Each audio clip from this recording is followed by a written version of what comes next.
types of business. Right. You know, what I wanted to see was how they came together, where that came from, because when you think of Oprah, Oprah has to do with people. That's it. I mean, she don't sell it. I mean, yes, she give away products on the show and endorsements and stuff like that. But Howard Schultz sells coffee. So I wonder, okay, what does coffee have to do with Oprah? So when I studied it, when I looked it up, it said the combination that they have is people. Right. People watch TV and people drink coffee. Yes. So what they did to further both of their agendas was they came together and they formed a business deal. So now they both being prosperous. That's right. What I want you to do this morning is I want you to focus on how you pick your team. I'm going to identify 3 different people, 3 different types of people that are in your life. I'm going to tell you the first ones are confidants. I'm pretty sure you've heard that word before, confidants. Mm-hmm. The second one is constituents. And the last one are comrades. Now most of us are familiar with that because we have military background and we know somebody's in the military. But first we're going to talk about confidants. Okay. Your confidants these are the people that you trust the most. These are the people that know you inside and out. The people that when they're around you, you have some people around you and you get tired of them and you're ready for them to go home. I don't act like I'm the only one. But your confidants are the people that you don't get tired of, that you don't have to, because the only reason you're tired is because you're ready to start acting like yourself. You're ready to let your hair down. You're ready to be yourself. Now your confidants, these are the people that you can be that in front of. They know what your fears are. Right. They know you inside and out. These are the people that you can be the most transparent with. Okay. These are the people that you can, the type of people that Jesus took. He had only 3. These are the people that Jesus took to the Mount of Transfiguration with him. He couldn't have took everybody. That's right. Because everybody can't handle that. That's right. That's right. Everybody can't handle knowing you inside and out. You're right. So some people you can't share your deep, darkest secrets with because they don't know how to take it. Amen. And some people are very judgmental. Amen. Your confidants, they're actually going to be your smallest group. Mm-hmm. And I'll share with you, if you get 2 or 3 confidants in a lifetime, you've actually done pretty good. Because you don't have very many people that know you inside and out. Right. So those are the confidants. Your confidants are your people that you got to keep close. The second one is your constituents. Your constituents. Constituents are, now they differ from confidants because your confidants is with you regardless. Yeah. Your confidants are with you when you go up. They're with you when you go down.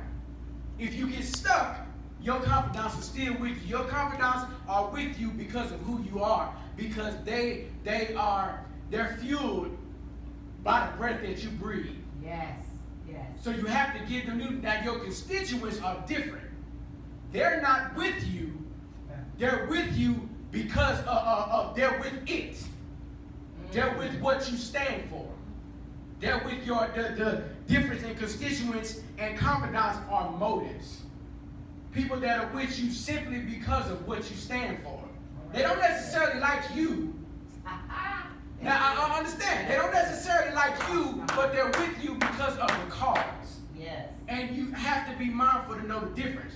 Because some of us, you have people that come in and out of your life. Some of us get upset when constituents leave. And you can't get bitter. Because the constituents, you have certain people or certain things that come in your life to get you from one place to another.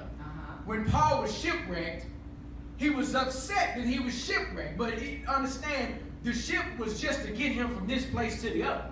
It wasn't for him to hold on to. People come in and out of your life. They didn't come to stay. They came to leave. They serve a purpose in your life. But either way, the Lord giveth and the Lord taketh away. Blessed be the name of the Lord. You have to be able to let those people go and not get bitter. You have to be able to let certain situations go and not get bitter because it's only temporary. You can't get mad at something that wasn't meant to stay in your life anyway. The woman that left you, the man that left you, that's not who God wanted you to be. That's God needed him or her to be in your life for the time being. Right. Until I'm able, he's trying to get you to learn something. He's trying to get you to understand something. He's trying to get your attention. Yes. That's why he took that thing or that person away from you. So you have to be mindful of that. And you can't get confused because you don't need to open up to your constituents either, because once they find somebody else that's going to get them closer to the mission, they're going to leave your fellowship and go somewhere else. They're going to leave your fellowship and go somewhere else because they wasn't here for you. They're here for what the cause is. Right. You get a lot of that in the military. They're not with you.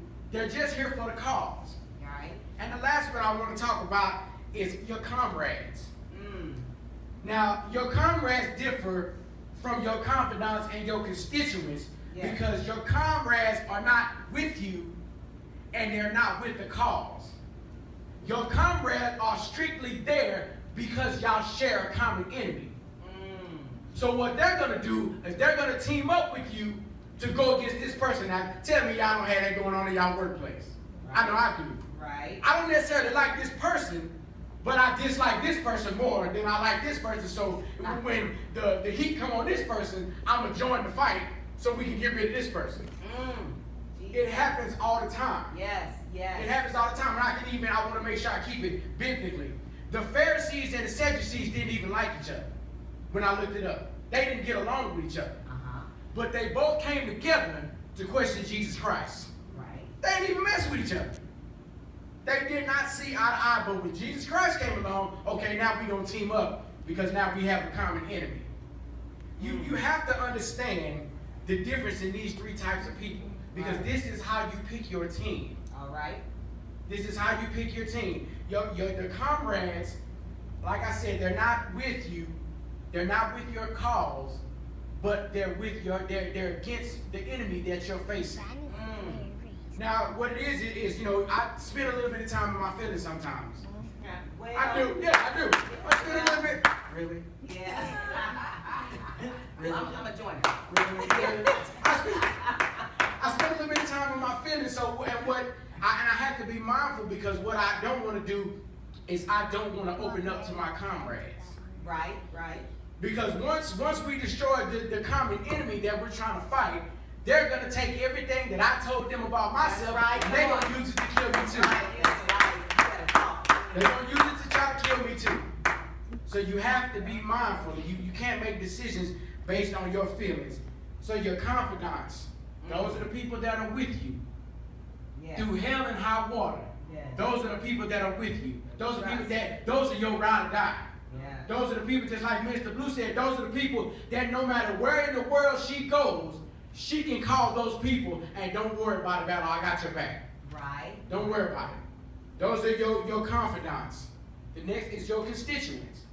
Those are people that are not with you. They're for the cause. They're for the thing that you're trying to progress. Pretty much what they're doing is they're trying to progress their own agenda. That's right. They're just using you as a vehicle to get there. What they want.